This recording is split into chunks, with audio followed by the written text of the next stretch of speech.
baisse le plus lointain. Ah, ça y est, c'est parti, dépêche-toi. Et tu tires le plus loin, c'est le plus beau des deux. Il faut qu'on descende. Ils nous ont vus. Ils repassent là, ils vont venir là. Peut-être, tiens-toi prêt aussi bien, ils vont prendre le découvert. Alors là. Il va s'arrêter là. Non. Tiens, il fuit. Mais peut-être ils vont même nous amener sur les autres mâles. Peut-être il y a tout un regroupement par là. Je les avais jamais vus ces deux. Ils descendent. Ils nous ont vus dépasser nos têtes.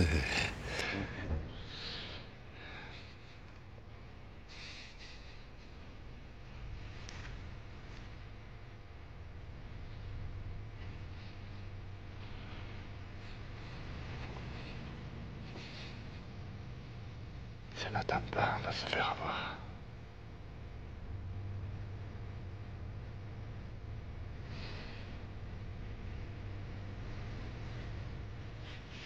Il faut attendre que ça se dissipe un peu parce que normalement ils sont calés là-dessous, mais je les vois pas.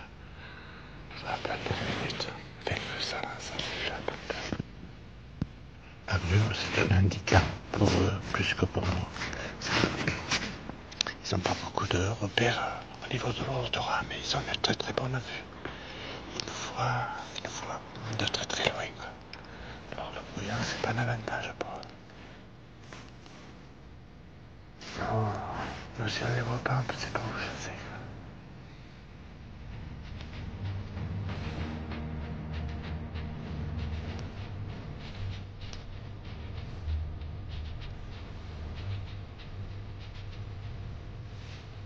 Entre les Causses-Méjean et Sauveterre, les gorges du Tarn, une fracture géologique qui entaille profondément le paysage. Tour à tour, la brume enveloppe les défilés, les larges plateaux et les villages en contrebas. Au milieu de l'hiver, elle semble défier les chasseurs de mouflons.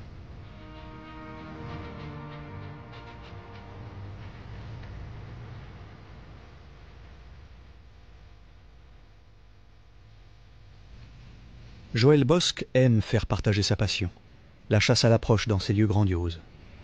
Durant la saison, il est guide de chasse. Il accompagne ainsi des chasseurs venus d'ailleurs pour la traque au gros gibier. Ces paysages, il en connaît les moindres recoins, et surtout les hardes de mouflons qui y résident sur ces terres abruptes de pierrailles. J'y suis né sur ce territoire. Je l'ai chassé depuis que je chasse, depuis 16 ans. Je connais que ce territoire. Alors, donc je connais tous les recoins. J'ai pratiqué pas que la chasse à l'approche, j'ai pratiqué la chasse au lièvre, à la perdrix, au lapin, ce qui permet d'avoir une connaissance générale du terrain. En grand gibier, il a énormément évolué, en petit gibier, beaucoup moins. On n'a pas les lapins ou les lièvres ou la perdrix qu'on avait avant. Mais par contre, en grand gibier, c'est fort présent. Je n'étais pas habitué à ça il y a quelques années. Dans les années 70, quand j'ai commencé à chasser, on ne connaissait pas. Maintenant, on connaît bien. C'est bien présent, on voit des animaux, on en prélève. Nos pères et nos grands-pères n'avaient pas cette forme de chasser, ils chassaient avec des chiens. Ils ont appris à leurs enfants à chasser avec des chiens. J'ai essayé d'apprendre une autre chasse en remarquant que quand on était avec des chiens, on voyait moins d'animaux que quand on était sans chien. C'est pas encore rentré complètement dans les mœurs, mais petit à petit, on fait évoluer la situation.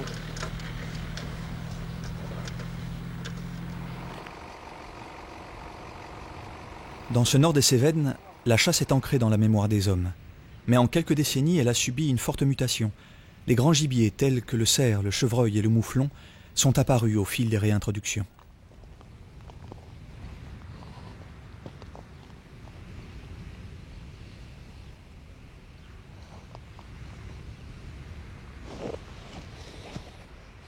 Ils avancent doucement, il faut avancer.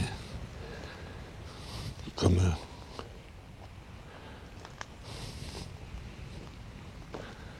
Chut, ça fuit. On va changer de tactique, on va monter tout droit là. Ils ne vont pas nous voir et on va les reprendre par le haut. Les Cévennes ne sont pas des terres authentiques de mouflons. C'est la fédération de chasse qui a introduit le mouflon de Corse dans les années 70. Ici, on compte plus de 300 animaux.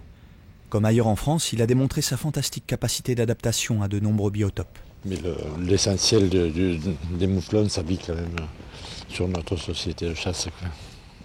On n'a pas loin de 6000 hectares en chassable. Hein. Ça a besoin d'espace, le mouflon. Là, il est réfugié là parce que la nourriture est plus riche. Il y a de l'herbe là-dedans, de ce petit terrain ou autre, entre les pierres, il arrive à manger, quoi. Mais sitôt que va arriver le mois de mars, avril, hop, il n'y a plus rien, tout est trop gelé ici, ça va redescendre dans les pentes jusqu'au mois d'octobre ou novembre, et puis après il remonte un peu pendant la chasse, il remonte là, la pression de chasse qui est en bas, fait qu'il remonte un peu sur les plateaux. Chez nous, il y a un prélèvement d'une trentaine et il y a une trentaine d'autres bagues qui sont données à des exploitations agricoles ou à des chasses privées, quoi. C'est un milieu de moutons. Le milieu de moutons, c'est le pays quelqu'un. Sur ces caillasses, eux, ils arrivent à manger que les autres espèces ne mangent pas, quoi. Tout l'espace est fait pour eux,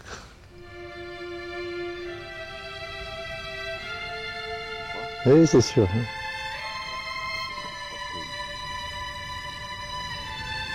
Je surveille.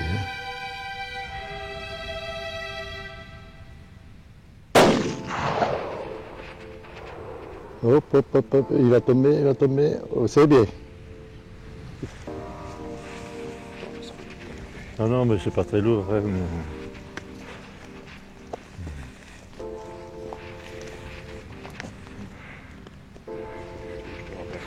Bon, ça devrait aller.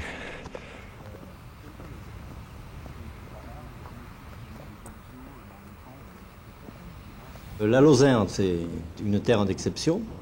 Une terre d'exception par rapport à dans ce département, disons, qui a gardé au point de vue environnement une virginité, je dirais, qui n'a pas été trop atteinte par la main de l'homme, où la chasse est fortement ancrée et dans les traditions et dans le mode de vie et de loisirs donc, des hommes et des femmes de ce pays. La Lozère, donc effectivement, 7600 chasseurs, plus de 11% de la population, c'est dire l'importance de la chasse en Lozère. L'importance de la chasse aussi qui se découpe suivant les territoires, parce que la Lozère en fait est composée de 4 grandes régions synégétiques qui rejoignent les régions un peu géographiques, donc l'Aubrac, la Margeride, l'Écosse et les Cévennes. On trouve une grande variété à la fois donc d'espèces, d'animaux et de gibier qui ont colonisé petit à petit ces terrains. Et l'homme donc s'est inscrit tout à fait dans cette activité naturelle qu'est la chasse. Il faut bien quand même considérer qu'on n'a pas échappé à l'évolution générale de la chasse en France, à savoir la diminution, voire la disparition du lapin de Garenne qui nous a fait chuter les effectifs au niveau des chasseurs. Par contre, on a vu apparaître, à partir de la fermeture des milieux, la fermeture de biotopes, la transformation, effectivement, la déprise agricole notamment, on a vu apparaître donc l'augmentation des grands gibiers.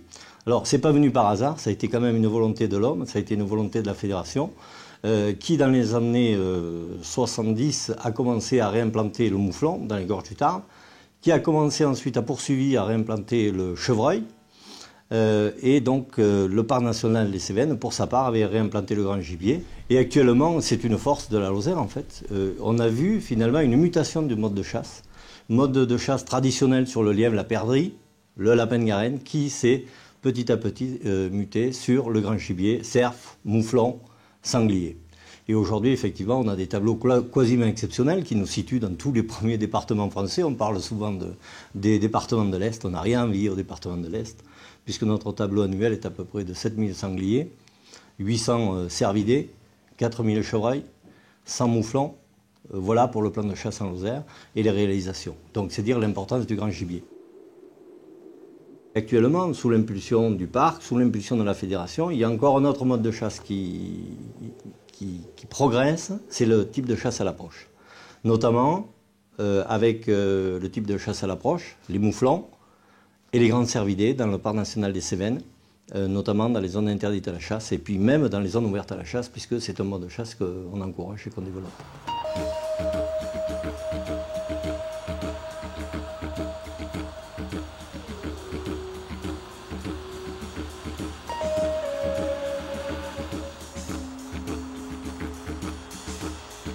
À l'automne, je vais au moins à la chasse au moins une fois par semaine et puis après le samedi matin, le dimanche matin, quoi. Souvent 1 ou 2 fois par semaine, un coup d'approche ou un coup le mercredi avec des collègues, avec des petites battues, quoi. C'est vrai qu'on a cette chance de pouvoir. Le jour de non-chasse, c'est le vendredi. Autrement, il y a le lundi, le mardi, le jeudi, en chasse que en approche. Et le mercredi, samedi, dimanche, en chasse en battue, ouverte à tout le monde. Et il est clair que moi, j'ai cette chance d'être à mon compte et de pouvoir quitter le chantier si je veux pendant 1 heure ou 2 et faire un cours à l'approche. Et c'est quelque chose qui vaut de l'or, ça, à mon avis. Le premier jour de neige, les animaux ne bougent très peu. Ils ont tendance à se tenir sous les résineux où ils sont à l'abri de la neige, plus que sous les feuillus en plein milieu ouvert, quoi. Et bon, c'est pour ça qu'aujourd'hui, c'est pas le plus simple, quoi. Ce sera pas le plus simple parce que c'est le premier jour de neige et les animaux ne bougent pas énormément, quoi. Ils bougent très peu. À part les animaux qui ont été dérangés. Mais bon, le but pour retrouver les animaux dérangés,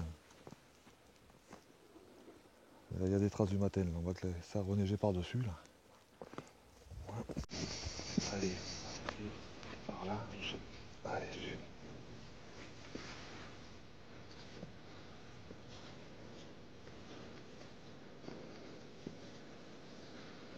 la chasse à l'approche, c'est que déjà on est tout seul. C'est une bêtise est faite, on sait d'où ça vient. Et d'une. Et puis moi, c'est le fait de la recherche de l'animal, quoi. Bon, au printemps, moi, je collecte les mues. Je prends quasiment autant de plaisir à collecter une mue que de tirer un animal à l'approche. Parce que bon, à l'automne, on a des bracelets, on a pas mal de bracelets.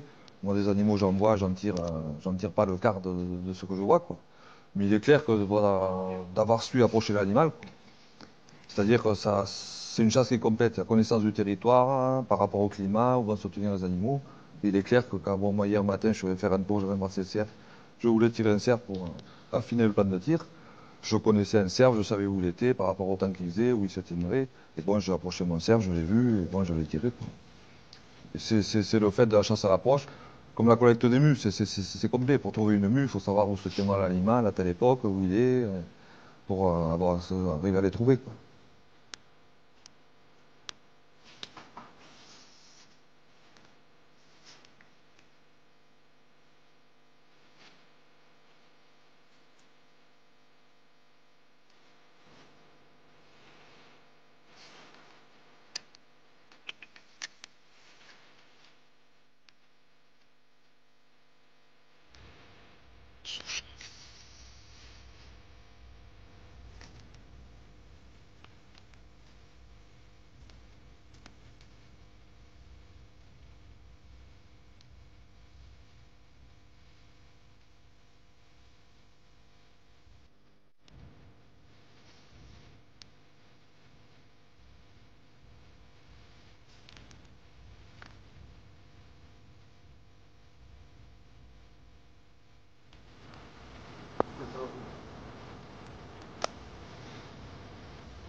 Ben voilà, on est à l'approche au chevreuil.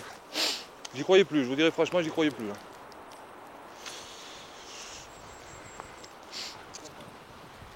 Voilà le bracelet qui a été coché. 3686 CHI. Toujours à vérifier. Bon, mais maintenant il faut viser la bête, hein. Je crois pouvoir dire que le parc ne se serait jamais fait s'il n'y avait pas eu la concession faite par l'État de la chasse dans le parc. Ça, c'est une réalité incontournable, qui en plus se relayait au niveau du terrain par la volonté cévenole. Les cévenols sont des gens accueillants, ce sont des gens chaleureux, mais qui ont des idées, qui ont des valeurs, qui veulent des valeurs, qui respectent leur tradition, qui veulent garder leur tradition. Et la chasse était une de leurs traditions, une de leur manière de vivre, de leur mode de vivre. Et ça, ils y tenaient beaucoup. La chasse dans le parc national des Cévennes est réservée aux gens du cru. Si lors de sa création en 1971, les chasseurs l'ont jugée comme trop protectionniste, au fil du temps, la fédération et les décideurs du parc ont réussi à concilier gestion de la faune et prélèvement dû à la chasse. Le parc a à peu près 80 000 hectares. Il y a à peu près 1/10 des surfaces du parc qui sont en réserve, en zone interdite à la chasse. Au point de vue biotope, c'est un biotope qui est absolument fabuleux, qui est surtout pour le grand gibier. Les 1600 chasseurs du parc ont énormément, de l'association cynégétique, disons, ont énormément de chance, puisqu'ils se partagent un terrain d'à peu près 80-90 000 hectares. Si le parc n'avait pas existé, je pense que la fédération, comme toutes les fédérations, aurait certainement fait des tentatives de réintroduction. Par contre, la réglementation ne nous aurait pas freiné ou n'aurait pas freiné le chasseur à des moments donnés. C'est clair que nous n'aurions pas eu toute la population, tous ces animaux n'auraient pas pu se développer de toute façon. Ça, c'est une évidence que le chasseur cévenol, dans son ensemble, a quand même bien profité, malgré la réglementation et l'aspect des fois qui pouvait apparaître négatif, de la création du parc national. Ça, je veux dire, personne ne peut nier ça.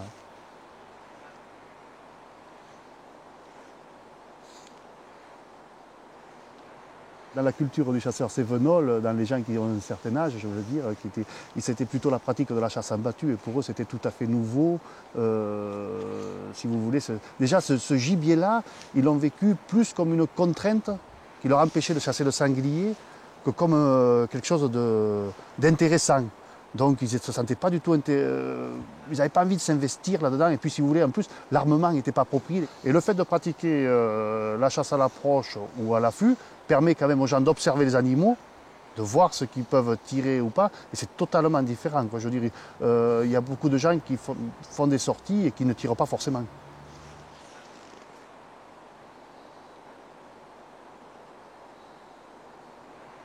Là, c'était une chevrette. Et une chevrette, en étant en fin de saison de chasse, c'est dommage de tuer des chevrettes adultes en ce moment.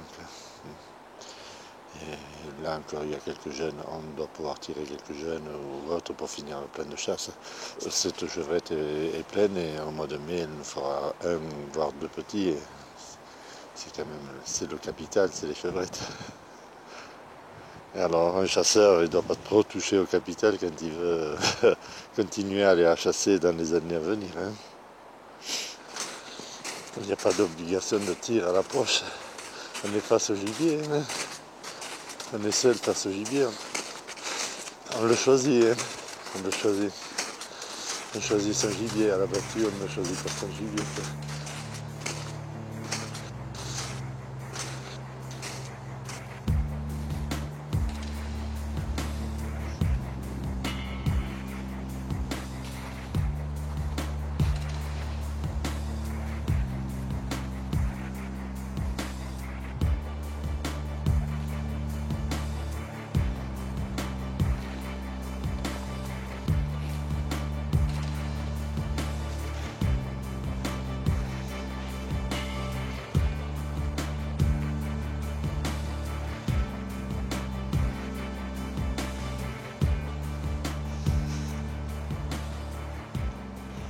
Il y a 3 pieds différents.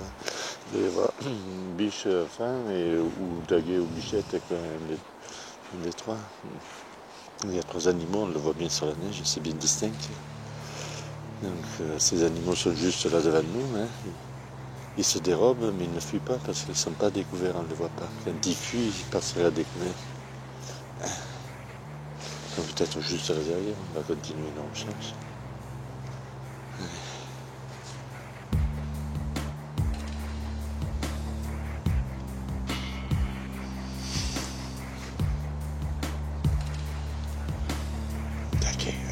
Un daguet, ça doit être.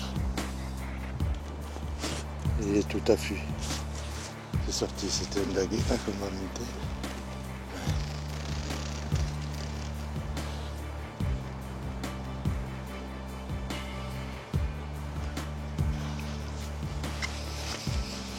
Lever de la mesure quoi.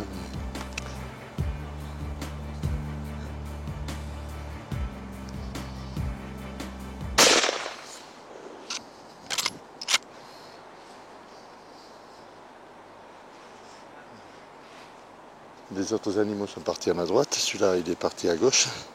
Donc on va suivre. Jusqu'à présent il n'a pas du tout enfoncé les sabots, mais là il a glissé. Je sais pas. Alors quand ils enfoncent bien les sabots, ça veut dire qu'ils ont pris la balle dans le coffre. C'est des animaux quand même costauds et ils sont capables de faire 100 voire 200 mètres avec une balle plein coffre. On va suivre. Voilà.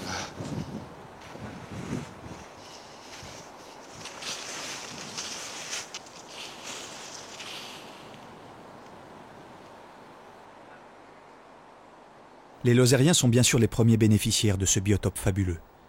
Mais si aujourd'hui les chasseurs de la région sont encore nombreux, pourront-ils dans l'avenir prélever seuls et suffisamment?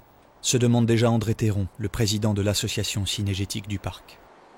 Si on faisait une pyramide des âges, je pense qu'il y a beaucoup plus de chasseurs qui ont plus de la quarantaine que ceux qui ont en dessous. Donc c'est un des gros soucis. Et c'est vrai qu'à plusieurs fois, on nous glisse comme ça, faites venir des chasseurs, faites venir des chasseurs. Donc nous faisons venir des chasseurs. Mais ce n'est pas le tout de faire venir un chasseur. Je veux dire, si vous ne l'accompagnez pas, si vous ne lui apprenez pas, je veux dire, le territoire, il va mettre un temps infini à avoir une connaissance du territoire qui lui permettra de faire des réalisations. Joël Bosque parie sur le développement du tourisme à vocation cynégétique. Dans les gorges du Tarn, dans la société de chasse de Saint-Énimie, il accueille ainsi chaque année une dizaine de chasseurs. Je suis un guide, mais que pour ma commune. Hein. Mais si c'était pratiqué sur beaucoup de communes, ça ouvrirait tout notre espace aux citadins. On fait du tourisme de loisirs avec le Tarn, mais on peut faire une autre formule de tourisme, le tourisme cynégétique, qui apporterait énormément à nos fédérations, à nos sociétés de chasse. Quoi. Oui, attendez, je les ai pas attachés au pied d'un arbre. Ah bon? C'est ce que tu nous avais dit hier soir. On va essayer de les trouver. Hein. Jamais je les ai aussi pris. C'est la première fois. C'est dans la boîte, d'habitude, ce sac à dos, il y a plein d'imperméables et de tiens.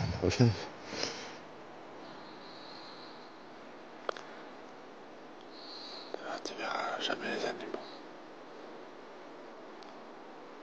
Et la voix pour en plus.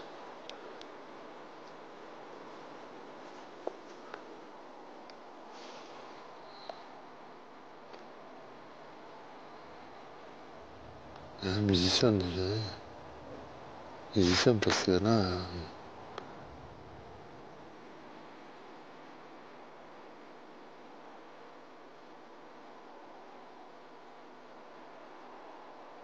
Plutôt comme ça, mais quand t'as bien rempli tes poumons, si t'es bon, t'es pas bon, tu tires pas, mais de toute façon, on n'est pas là pour. Si tu le sens, tu le tires, sinon il n'y a pas d'obligation.